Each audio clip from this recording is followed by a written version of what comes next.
के 4 supreme court के जजेस ने आकर कहा कि जिस तरह का दबाव हम पर है, हम जनता की कोर्ट में जा रहे हैं। अगर आदरणीय प्रधानमंत्री जी पर कोई सवाल खड़े होते हैं तो इस पर तो बहुत चर्चा होती है, हाई तौबा मचाया जाता है। ये वही अनुराग ठाकुर है, गोली मारो सालों को कहने वाले सांसद मंत्री है, शर्म नहीं आती इन्हें। बीजेपी के महाराष्ट्र गवर्नमेंट को नपुंसक इम्पोर्टेंट गवर्नमेंट जो है वो कहा क्योंकि ये मनुवादी लोग जो है वो आदिवासियों और दलितों को अपने बराबर का इंसान नहीं मानते। आने के बाद 5 राज्यों के विद्यार्थियों को ऑक्सीजन यूनिवर्सिटी में बैन कर दिया।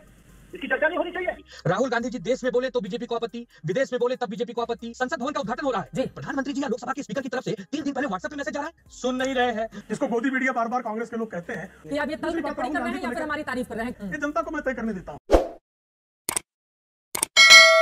राहुल गांधी की ओर से जो बातें कही गई हैं, सारी बातों को सिरे से कैसे खारिज किया जा सकता है? मानहानि के मामले में जो मैक्सिमम 2 साल की सजा हुई है और जिस पर वो बोल रहे हैं कि शायद मैं इकलौता हिंदुस्तान का ऐसा व्यक्ति हूंगा जिसको इस तरह की सजा का सामना करना पड़ा है और ये सोच से भी परे है। क्या है उनके इन आरोपों पर जवाब आपका? देखिए अभी आज तक ने ही उनकी 8 गलतियां गिनाई और 8 गलतियां ये आज तक की दृष्टि में है। इसको तो भारतीय जनता पार्टी ने कहा नहीं कि 8 गलतियां उनकी हैं। जहां तक बात रही वो जो कह रहे हैं कि उनको पहले व्यक्ति है जिन्होंने मानहानि के मामले में जिनको दंडित किया है अदालत ने, तो ये अपराध का दंड किसी न किसी को तो पहली बार मिला ही होगा और उनको अदालत ने अवसर भी दिया कि आप माफी मांग लीजिए। लेकिन उनका जो अहंकार है वो अहंकार आड़े आ गया। पूरे मोदी समुदाय को, पूरे जो है एक पिछड़ी जाति को चोर कहना, गाली देना, इसको आप कहां से जो है सम्यक सिद्ध कर देंगे? कोई कैसे सम्यक सिद्ध कर देगा? और आज तो गालीबाजों का गठबंधन दिखाई दे रहा है। इस तरह के उदाहरण नहीं देखने को मिलते हैं। श्रीमान राहुल गांधी है और गालीबाजों का गठबंधन तो देखिए, एक तरफ श्रीमान राहुल गांधी है जो मोदी समाज को चोर कहते हैं, दूसरी तरफ श्रीमान संजय राउत हैं जो पूरे महाराष्ट्र के विधानमंडल को चोर मंडल कह देते हैं। आप पूरी जाति को चोर कह दें और उसके बाद माफी न मांगे, उसके बाद आपको जो है न्यायिक प्रक्रिया के तहत सजा न मिले और आप ही ने उस बिल को फाड़कर फेंका था प्रेस कॉन्फ्रेंस में, जिसमें सुप्रीम कोर्ट ने यह निर्देश दिया। ठीक है सर, वो पुरानी बात हो गई, लेकिन अभी पर रहते हैं, ठीक है। जो आरोप उनकी ओर से लगाए गए हैं एक एक करके मैं आपसे जवाब लूंगी। ठीक है, ये सुप्रीम कोर्ट का निर्णय था, ये सुप्रीम कोर्ट का निर्णय था। क्या बोला तूने? ये मोहब्बत की बाजार कहते कहते नफरत की दुकान सजा ली गई है क्या बाहर? जो आरोप बीजेपी की ओर से लगाए जा रहे हैं, मतलब मोदी पर निशाना साधते साधते देश का अपमान क्यों किया जा रहा है? हिंदुस्तान में क्या बोलने की आजादी नहीं है? अगर राहुल गांधी को मानहानि केस में 2 साल की सजा मिली, उनकी सदस्यता गई, तो ये तो अदालती फैसला है। इसके लिए बीजेपी मोदी सरकार कैसे दोषी हो गई? देखिए चित्रा जी, सच कड़वा होता है और कड़वा जो है वो चुभता है, तो ऐसी भाषा जो निकलती है वो आज देख रहे हैं, हम कई साल से देख रहे हैं। तो सारा मोदी समुदाय, यहाँ बैठ के प्रेम शुक्ला जी हमारे बड़े भाई कह रहे हैं कि मोदी समुदाय जो है वो एक विशेष जाति का नाम है, तो पहले तो उनको मैं करेक्ट कर दूं कि हर जाति में मोदी जी का नाम है, मोदी जो सरनेम है वो है। हमारे नागपुर में Modi number 1, Modi number 2, Modi number 3 thread का बिजनेस करने वालों के जो है वो गलिया है, वो मारवाड़ी लोग है, तो अलग अलग इसमें है। तो ये पहला इनका जो है टेक्निकली रॉन्ग है। दूसरा, वो कोर्ट में लड़ रहे हैं चुनाव, लेकिन देखिए कैसा है, अटैक कैसा है। लवासा जी जो है वो इलेक्शन कमिश्नर थे, उन्होंने हेड स्पीच के बारे में किया था, उनका ओपिनियन, उनका डिसेंट लिखा भी नहीं गया, उन्हें जाना पड़ा यहाँ से। वे न्यूजीलैंड गए, उनके पत्नी के ऊपर बाद में इनकम टैक्स की रेड्स हो गई है। तो ये एक उदाहरण जो है वो एकदम जीवंत उदाहरण है जो मैं आपके सामने यहाँ पर रख रहा हूँ। तो अपनी बात कहना, और वो भी इंडियन डायस्पोरा के सामने, ये जाकर अगर कहेंगे 7 देश में, चाहे वो चाइना हो, ऑस्ट्रेलिया हो, कनाडा हो, अमेरिका हो, कि 2014 से पहले, जबकि प्रेम शुक्ला जी का भी जन्म 2014 के पहले का है, मेरा भी जन्म 2014 के पहले का है, चित्रा जी आपका भी है, मुझे तो कभी नहीं लगा या मुझे तो ऐसा कोई व्यक्ति नहीं मिला जिसने कहा कि हाँ मुझे शर्म आती थी। हाँ, शर्म जरूर आनी चाहिए कि 12.5 लाख लोग जो असेट क्रिएट करते हैं, जो जॉब देते हैं, वो पिछले 5 साल में इस देश को छोड़कर, इस देश की नागरिकता छोड़कर गए हैं, ये बात नहीं कहेंगे। क्या मोदी जी ने जब इतिहास झूठा बताने की कोशिश की थी, गुरु नानक जी, गोरखनाथ जी, कबीर जी एक साथ बैठकर चर्चा करते थे, जबकि गोरखनाथ जी तो 1290 ईसा के 13वीं शताब्दी के ही थे, ये दोनों 15वीं शताब्दी के थे। क्या उन्होंने ये नहीं कहा था गणेश भगवान के ऊपर जो हुआ है वो सर्जरी प्लास्टिक, पहली प्लास्टिक सर्जरी? ये तमाम मुद्दों पर समय समय पर चर्चा हम करा चुके हैं। अभी राहुल गांधी पर रहते हैं ना सर, अभी राहुल गांधी पर रहते हैं। अगर राहुल गांधी विदेश दौरों पर जाकर ये बोलेंगे कि देश में लोकतंत्र खत्म हो गया है, संवैधानिक संस्थाओं पर सरकार का कब्जा हो गया है, बोलने की आजादी नहीं है, हमें कहीं उतरने, अगर हम कश्मीर जाते हैं तो हमें कहा जाता है आपकी जान को खतरा है, क्या ये तमाम बातें अगर लोगों को डराया जा रहा है, खासतौर से माइनॉरिटी को लेकर उनकी ओर से बार बार इस तरह की बातें कही जा रही हैं? हाँ, इसी मुद्दे पर रहते हैं ना, संवैधानिक संस्थाओं पर कब्जा हो गया है। सर, देश की सर्वोच्च अदालत को कटघरे में क्यों खड़े कर रहे हैं आप लोग? हाँ बेटा, लगता है तुम गू खा के ही मानोगे।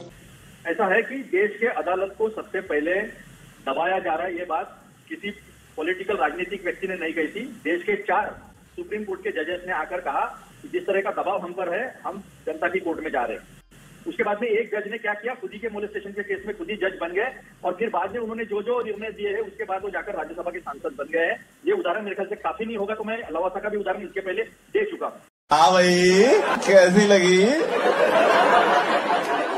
आगे स्वाद?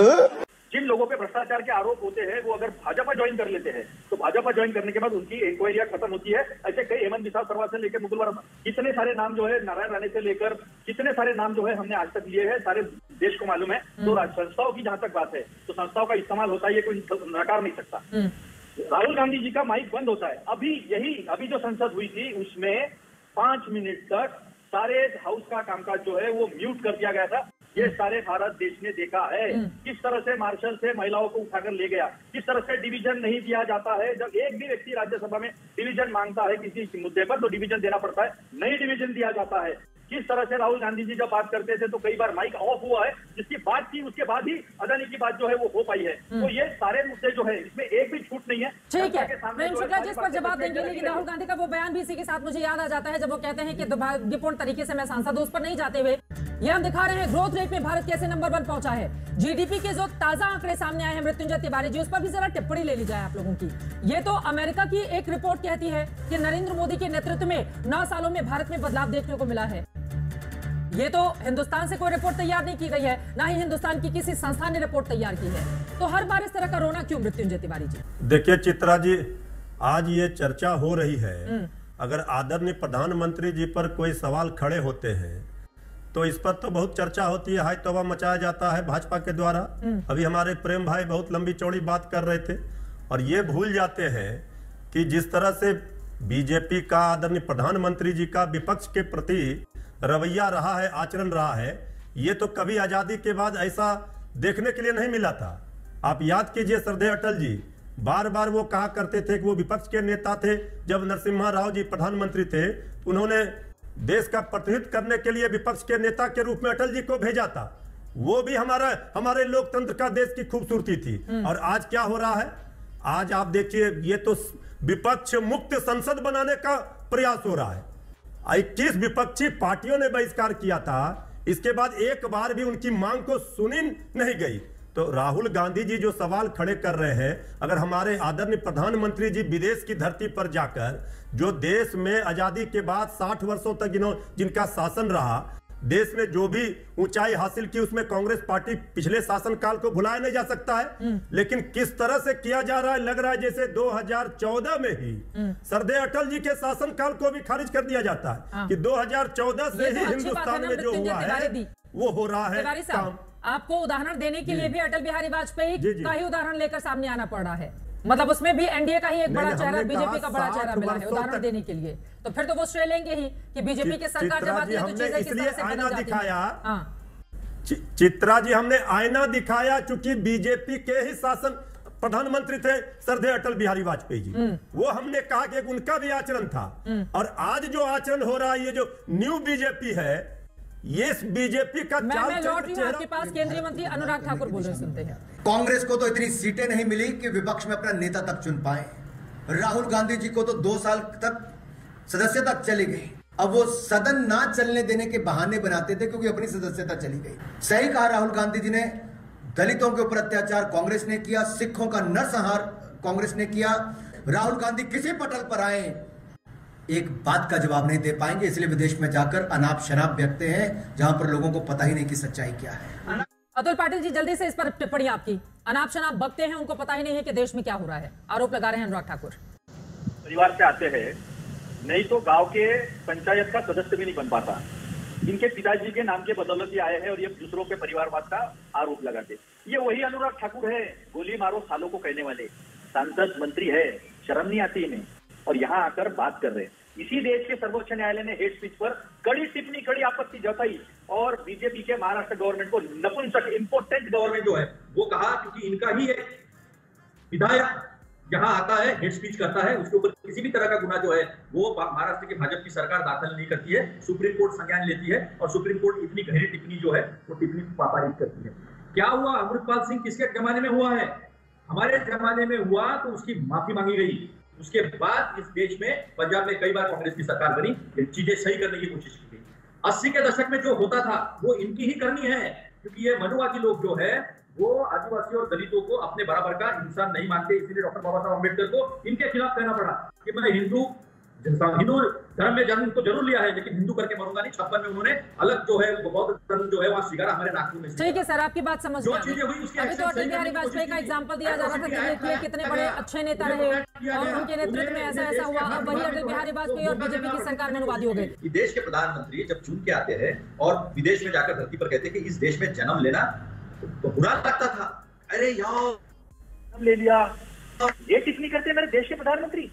जब सोनिया जी को दो बार मैंडेट मिला, पहली बार मैंडेट मिला, अभी सुषमा जी नहीं है, हम उनका बहुत सम्मान करते हैं। उन्होंने कहा था कि अगर सोनिया जी प्रधानमंत्री बनती है तो हमारे बाल मुंडवा लेंगे। फिर भी बेल्लारी से लोगों ने चुनकर दिया था। ये तरह के स्टेटमेंट फिर क्या तब लोगों का अपमान नहीं हुआ था? लोगों ने चुनकर दिया था, उनके नेतृत्व में 2 बार चुनाव हुए थे, तब नहीं हुआ था? कॉलेजियम के बारे में किरण रिजिजू जो कानून मंत्री थे, उन्होंने कितनी बार तसल लिया है, देशद्रोही तो कहा इस देश के जजेस को कि इस देश का प्रधानमंत्री जब बाहर इस तरह से देश की बदनामी करता है तो क्या होता है। और इंडियन डायस्पोरा के सामने वो बोले तो देश की बहुत इज्जत बढ़ती है, देश का बहुत सम्मान बढ़ता है। तो कभी टिप्पणी नहीं हुई। वहां से आने के बाद 5 राज्यों के विद्यार्थियों को ऑस्ट्रेलियन यूनिवर्सिटी में बैन कर दिया।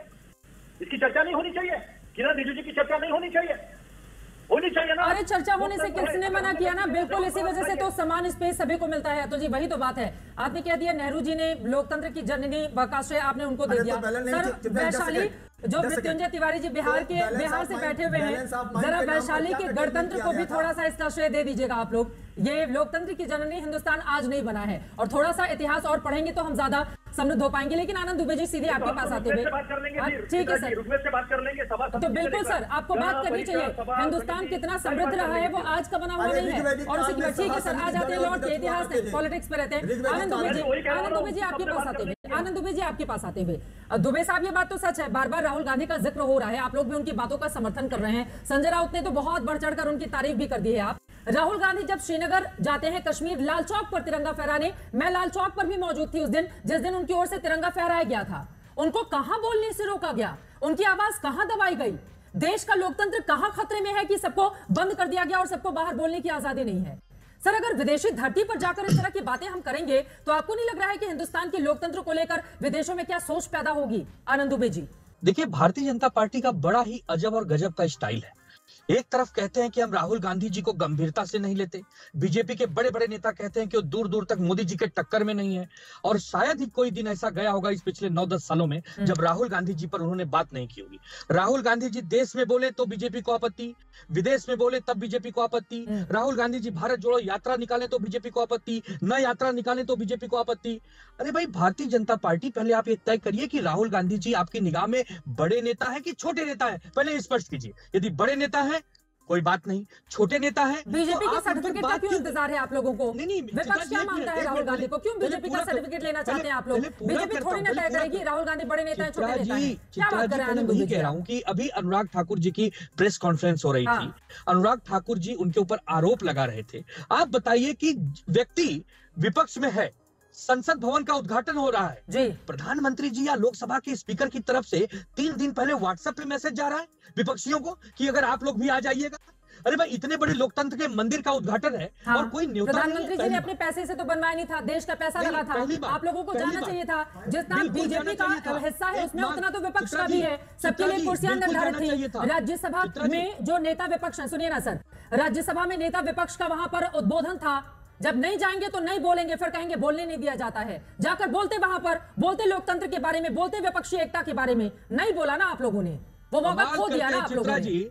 चित्रा जी, जब हम बोल रहे हैं कि भारत के महामहिम राष्ट्रपति जी को वहां बुलाइए, हम आपके पीछे खड़े हो जाएंगे, हमारी बात सुन नहीं रहे और उसके बाद कहते हैं कि बोल नहीं रहे। जिस प्रकार केंद्रीय जांच एजेंसियों का दुरुपयोग विपक्षियों के लिए कराया जा रहा है, हम बोल रहे हैं कि प्रधानमंत्री जी ऐसा मत करिए, सुन नहीं रहे हैं। हम संसद भवन कहते हैं चलवाइए, आप सरकार है, आपकी जिम्मेदारी है, हम बोल रहे हैं, सुन नहीं रहे हैं। हम विदेशों में जाकर सीबीआई को तोता तो यूपीए के शासनकाल में कहा गया था, इनके शासनकाल में तो कहा नहीं गया है। उसको लेकर तो समय समय पर सवाल खड़े होते रहेंगे। वो बार बार ये पूछ रहे हैं कि कांग्रेस राहुल गांधी को इतना ज्यादा तवज्जो क्यों देती है, प्रेम शुक्ला जी बीजेपी, जब राहुल गांधी आप लोगों के लिए इतने महत्वहीन है।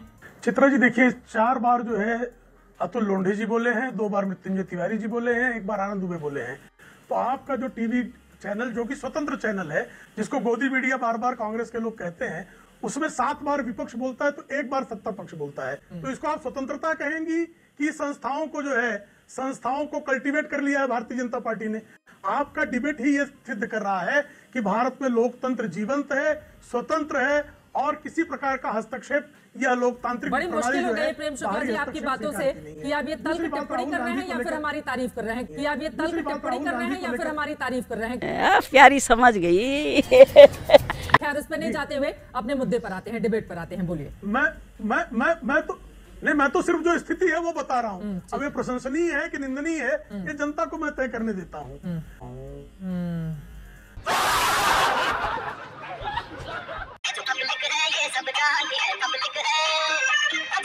जनता माफ नहीं करेगी। प्रभु के सबसे बड़े भक्त माने गए हैं महावीर यानी हनुमान जी, और बजरंग बली से बड़ा भक्त हनुमान जी का कोई नहीं।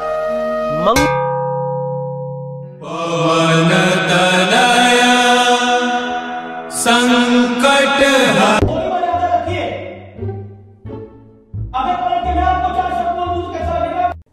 अब बताइए मैं क्या करूंगा? एक बहुत सिंपल सी टिप आपके साथ शेयर करती हूँ। अपने हाथ को इस तरीके से रखिए। If you look at this from your side, आपका लेफ्ट हैंड आपको बी के जैसे दिखेगा और राइट हैंड आपको डी के जैसे दिखेगा। B and D. B for थोड़ी मदद रखिए। वे मैं थो तेरा मन पर